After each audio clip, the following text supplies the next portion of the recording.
Thanks for the warm introduction, and thanks for giving us the opportunity to talk about these issues. Chemi, as you mentioned, this question has many dimensions. And I would like to concentrate on one which seems to be very important vis-a-vis the tomorrow. If we look at the structure of the Israeli-Arab conflict, we cannot avoid seeing a particular pattern, which is that the religious dimension of the conflict has become, as the years go, more and more central.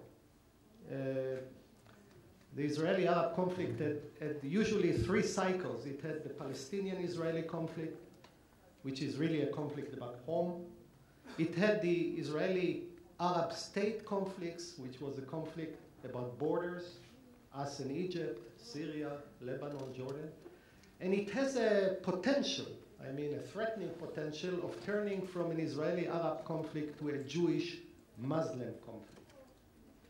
So when we ask, and I want to phrase the question of this panel, my particular angle, is not to talk only about the Jewish aspect of the conflict. By Jewish, I mean the religious aspect of the conflict, including the Jewish religious aspect of the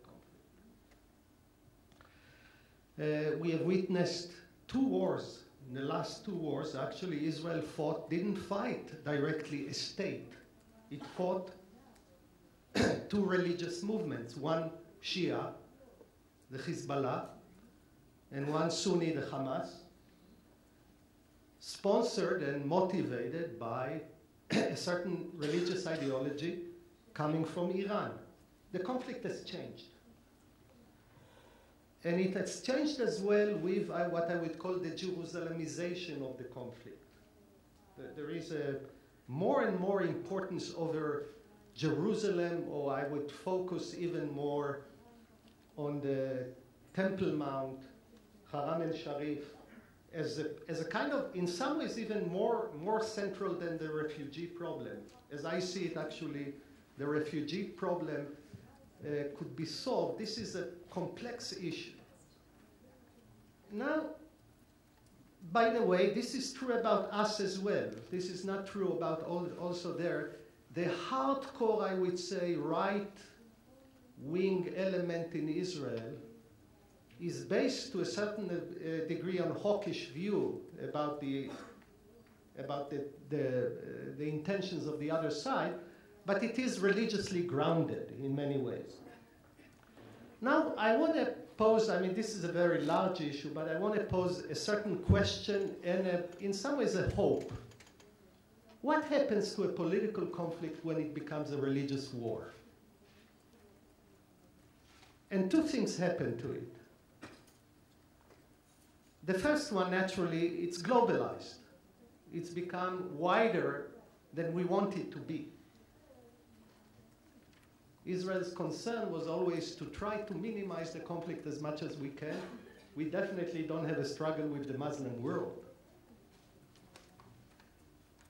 But the more important aspect, rather than just enlarging the conflict, is the following thing, I think, theologically and philosophically that happens, which is, when you involve a political argument with a religious claim, you absolutize it, right? Because the sacred is the indivisible. If you say, look, you can split water, you can split land, you can make security arrangements. At the moment you put the card of the sacred, this is the absolute. And what you see is national movements using religion to absolutize the relative claims. It's, for me, a form of idolatry. And I want to actually be daring enough in the 2 minutes that is left to raise the issue of the Temple Mount. And I'm talking now from my own deep religious convictions as a religious Jew. Both sides are using the following formula. If it's sacred to me, it's mine. This is the formula. And then, well, if it's sacred, this is the indivisible. I can talk to you about this or that, but I cannot talk to you about splitting that. This is sacred. But the very idea of the sacred, actually, is something that we don't own. Paradoxically, interestingly, we have a flag on the Temple Mount, but those who are religious in a serious way cannot step there.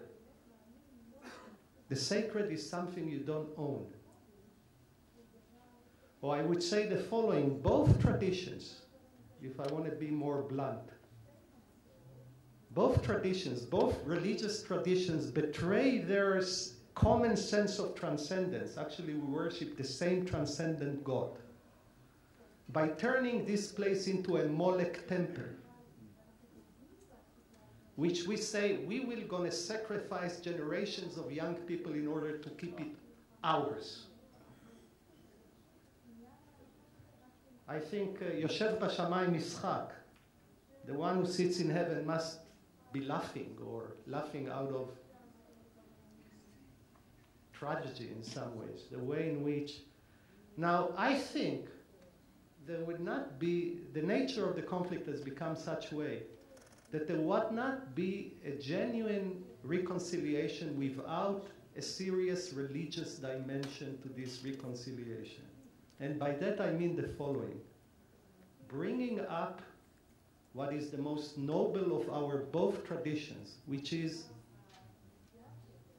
two main things. First of all, the ultimate care for human life as a sacred thing.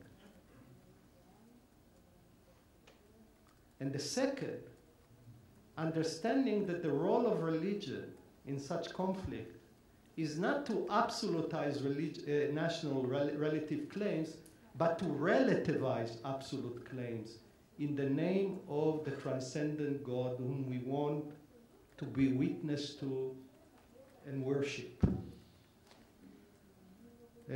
So there is a danger and there is a hope. But clearly, when you see the trend, the religious dimension of the conflict is something that cannot be avoided. And not only that, it's becoming more and more constitutive of what the conflict is. And it will be not only a political struggle, but the struggle of the very soul of what do we mean by being Jewish, or for the other side by being Muslims, in order to move ahead towards some hope of reconciliation.